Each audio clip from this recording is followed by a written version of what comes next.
اگر آپ سے اور مجھ سے ہماری بدی کا حساب لے تو کون ہے خدا کے سامنے جو کھڑا رہ سکتا ہے؟ کون ہے جو کہہ سکتا ہے کہ میری راست بازی اتنی ہے، میرے کام اتنے اچھے ہیں کہ خدا مجھے تو جانے دے؟ خدا اگر بدی کا حساب کرے تو کوئی نہیں ہے جو کھڑا ہو سکتا ہے، کوئی نہیں ہے جو خدا کو جواب دے سکتا ہے کہ میں جو ہوں اچھا ہوں، میں راست باز۔ تو مختلف لوگوں کی مختلف چیزوں پہ امید ہے، کچھ لوگوں کی پرگٹوری سے شاید امید ہے، کچھ لوگوں کی اپنے اچھے کاموں سے امید ہے۔ کیا ہے ہمارے اچھے کاموں میں ایسی بڑی بات کہ جو ہمیں جنت میں پہنچا دے؟ خدا کامل ہے، خدا کاملیت چاہتا ہے، کیا ہم کامل ہیں؟ ہرگز نہیں۔ اگر آپ اپنے گناہ کے بارے میں سوچ سکیں، خدا نے کہا اپنے پورے دل، اپنی پوری جان، اپنی پوری طاقت، اپنی عقل سے محبت کرنا۔ کون ہے ایسا شخص یہاں پر جو کہہ سکے کہ میں نے خدا سے اپنی زندگی کے ایک سیکنڈ میں بھی پورے دل، پوری جان، پوری طاقت، پوری عقل سے محبت کی؟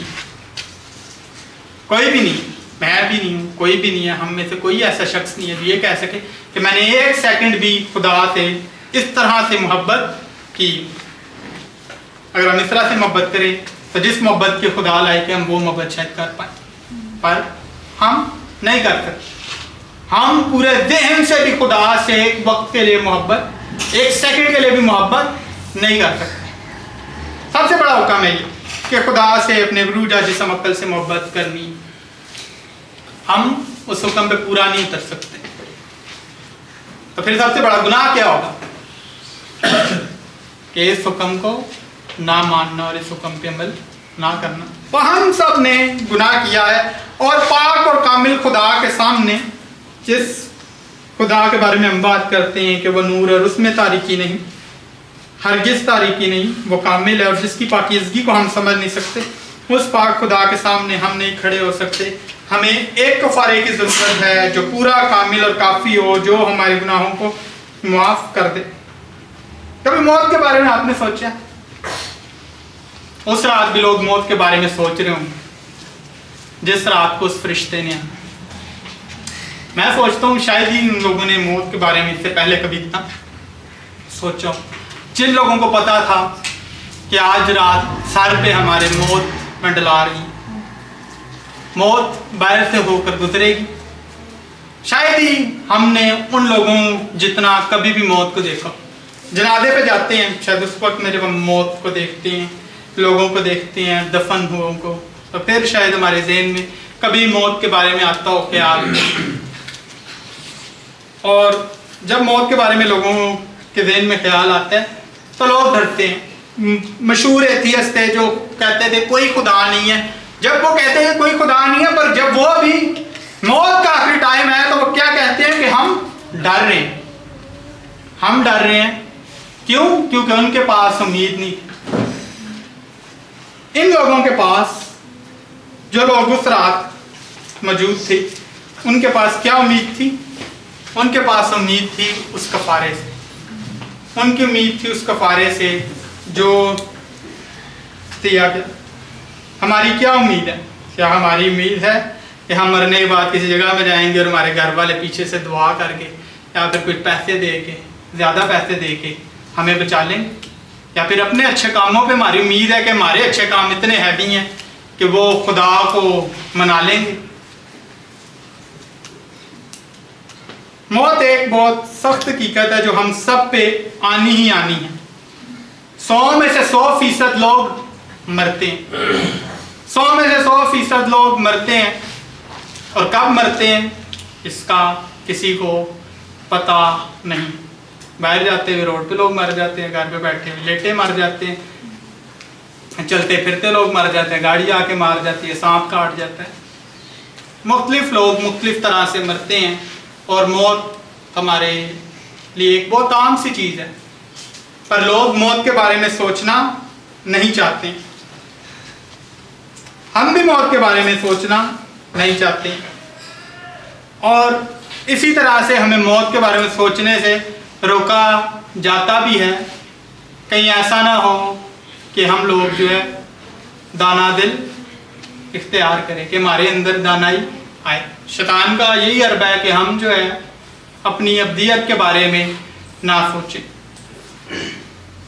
اپنی ابدیت کے بارے میں نہ سوچیں، اپنی موت کے بارے میں ہرگز نہ سوچیں۔ پر یہ لوگ، یہ اسرائیلی جو تھے، یہ لوگ سوچ رہے تھے اپنی موت کے بارے میں، موت کے بارے میں سوچ رہے تھے، اور اس ٹائم پہ موت کا کیسا عالم ہوگا جب ہر گھر میں موت ہی موت ہو۔ اور آج بھی ایسے ہی ہر گھر میں موت ہی موت ہوگی، آج نہیں تو کل، کل نہیں تو پرسوں، ضرور ایسا ہوگا۔ ہم نے بھی مرنا۔ کیا آپ نے اپنی موت کے بارے میں سوچا کہ مرنے کے وقت، مرنے کے بعد آپ کی کیا امید ہوگی؟ کہ آج آپ کی کیا امید ہے؟ ایسی تو نہیں مسیحی جو تھے اپنی جان آسانی سے دے دیتے تھے، لے کر جا رہے ہیں مارنے کے لیے، خوش ہیں۔ کیوں خوش ہیں؟ کہ وہ مسیح کے پاس جائیں گے۔ ایسی تو نہیں پولس رسول کہتا کہ جینا میرے لیے مسیح اور مرنا نفع ہے۔ ایسی امید، لوگ ایسے ہیں جو کہتے ہیں کہ میں اپنی ابدیت کا پتہ نہیں ہے کہ ہم کہاں ہوں گے، وہ لوگوں کو کیا نجات دی۔ پر پولس رسول کہتا ہے کہ جینا میرے لیے مسیح اور مرنا نفع۔ کیوں وہ کہتا ہے؟ وہ اس وجہ سے کہتا ہے کیونکہ وہ رومیو میں کہتا ہے پس جو مسیح میں ہے اس پہ سزا کا حکم نہیں۔